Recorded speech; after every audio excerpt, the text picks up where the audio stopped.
Hi there, I'm Josh. Today we're going to be looking at how you can composite a stock footage explosion into your footage in a realistic way. Let's do this.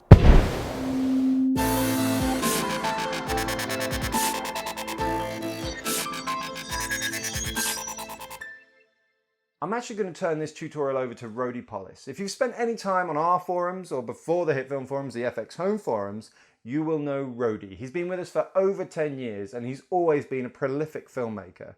But recently, he's turned his attention to making stock footage and he had a wildly successful Kickstarter and has now created the ActionVFX stock footage packs, which I believe have been released today on his website, so go and check them out. There's even some really great free content.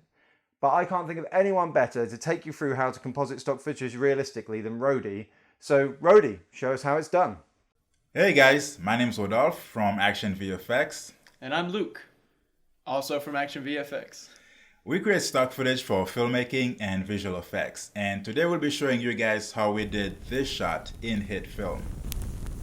When doing VFX, it's important to plan out your shot ahead of time as much as possible. So don't just go out there, shoot something, and expect that to layer in perfectly to your project. We use practical lighting in this to simulate fire flicker on our soldiers and our building. To do this, we basically just use the work light that we got from Home Depot, as well as Luke's magical hands to kind of DJ in front of that light to get the flicker down just right. It looked super silly while we were filming, but in the end, the results are the results. So let's go ahead and jump into HitFilm and I'll show you guys how we pull this off.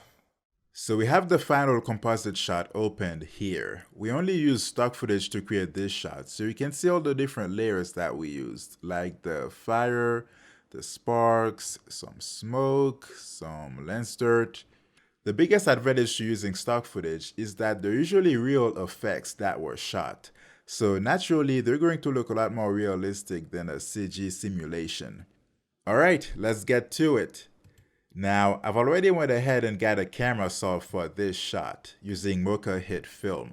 You can see that we have a camera here as well as some points that were imported from Mocha. Since there are already numerous tutorials on Mocha HitFilm on this channel, I won't go into too much detail on how I got the camera solved. But what's great is I'm going to use those points as reference to know where I should place my effects in 3D space. So let's find the points closest to where the fire will go. Ground top left is going to be our point since it's the one closest to our planned fire spot. Let's actually go ahead and rename this point and we'll go ahead and delete all of the other points. I created a folder with some of the different fires from our collections.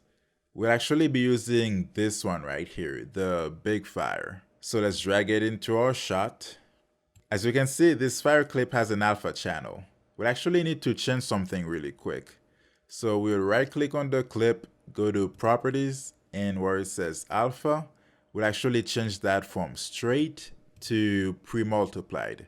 And instantly you can see that the effect looks a lot better, as it should. The next thing is to turn this layer into a 3D layer so it can be affected by the camera motion. So let's do that. If I move the playhead a bit, you can see that while the fire layer does move as the camera moves, it's not perfectly stuck to the ground. That's because it's not at the right position in 3D space. To fix that, we'll parent it to a fire spot point. The reason is if you go to the transform properties and you change the positions to 0, then that fire layer will move to the same position as that point. Let's actually bring it up a bit. So now if I move the playhead again, you can see that the fire layer actually sticks a lot better to the ground this time. It's way too small though, since it's so far back, so let's go ahead and make it bigger. Now that our fire is in position, let's start making it look a bit more like fire. Before we do that, I'm going to turn on this color grade layer that I have here. The reason I do this is because our background plate, the shot of the soldiers running, was shot in log, and it can be very hard to match things right when your footage is so flat. So this grade allows me to work in a space similar to how my final color graded footage will look like. Alright, let's add the curves effect. as well as the exposure effect. In the curves, let's change the channels from RGB to alpha. That will allow us to adjust, you guessed it, the alpha channel. So if I lower this, you can see that the fire starts to disappear a bit. And if I increase it, then the fire gets thicker and more opaque. We'll leave it about right here. So next we'll go to the exposure since fire is supposed to be bright. So I will up the gamma a bit. And I will up the exposure dial slightly. Alright, now let's add a glow to our fire. I usually do that by duplicating my layer and changing the blending mode to screen or add. In this case, I'll change it to screen.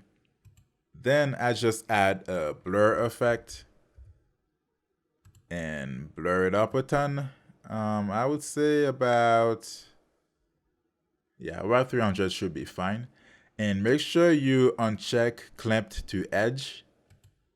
Let's decrease the gamma. We can actually put this exposure dial back to 0. All right, yeah, this looks about right. Now that glow together with our on-set practical lighting does make the fire fit in the scene pretty well.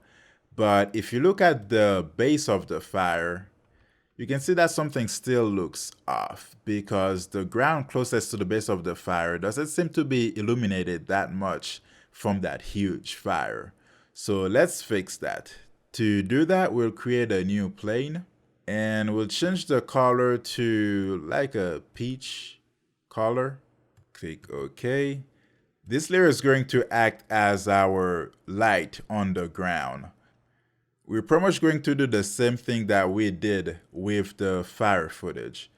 Parent it to our fire spot point and we'll go to the transform properties and again we'll change all the positions to 0. Let's make it a little bit bigger. Next we're going to draw a mask on that layer at the base of the fire. Let's go ahead and up the opacity again. Then we'll go to the blending modes and we'll change that from normal to overlay. If we go back to the mask settings, let's up the feather at about 70 pixels. And the roundness, let's add the roundness about 70 pixels also. Let me go ahead and decrease the opacity slightly again so it kind of blends in better. One thing our ground illumination layer is missing is flicker. So let's go ahead and bring in the flicker effect in this shot. So I basically left everything at default except I decreased the amplitude from 0.2 to 0.1 because I wanted the flicker to be a bit softer. Now let's do the two last steps, which are the lens flare and the lens dirt. Let's create a new black layer and we're going to call it flare.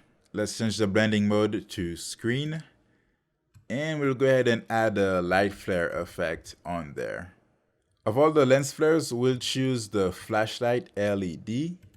The default color is blue, so let's go ahead and go on the global options right here and change the hue till we get about an orange color. Let's also desaturate it a bit. Next, we'll make the flare bigger. This is supposed to be the flare coming from a big fire nearby, so it's going to have to take most of the frame. So this is before the flare, after the flare, and of course, it's going to need some flicker. Finally, let's add in the lens dirt. Lens dirts are great when you're compositing light-based effects because they help you simulate light reflecting off of your camera lens. So let's go ahead and drag in our lens dirt footage.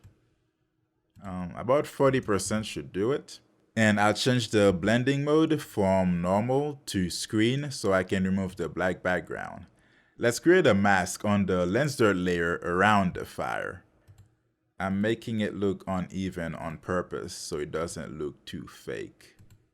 Let's go to our feather settings and I think the setting I used was about 1000 for this. And I'm going to crush the blacks a little bit, so I'll just add it slightly. I think it looks great right here.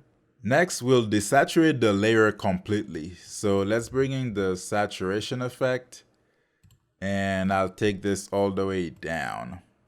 But let's actually warm up the dirt a bit. So let's go to Hue Colorize effect.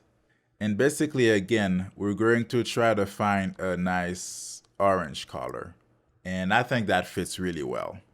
The very last thing I did was add a motion blur layer in the scene. Since our background plate was shot at a lower shutter speed than the fire, adding in motion blur helps make all the different shots look like they were shot together on the same camera settings. So this is how you take this shot and turn it into this using only stock footage. What a great tutorial by Rody and his team. Really useful stuff. I will probably be using that technique in the future. Do go and check out his website, ActionVFX.com. There's fire, smoke, explosions, debris, particles, all that good stuff. But there's also a bunch of free stuff, and we all need the free resources. So go and check it out. If you like this tutorial and would like to see more from us and from other guests, just comment down below, tell us what you would like to see, and please do subscribe, and we shall see you again in a week. Goodbye.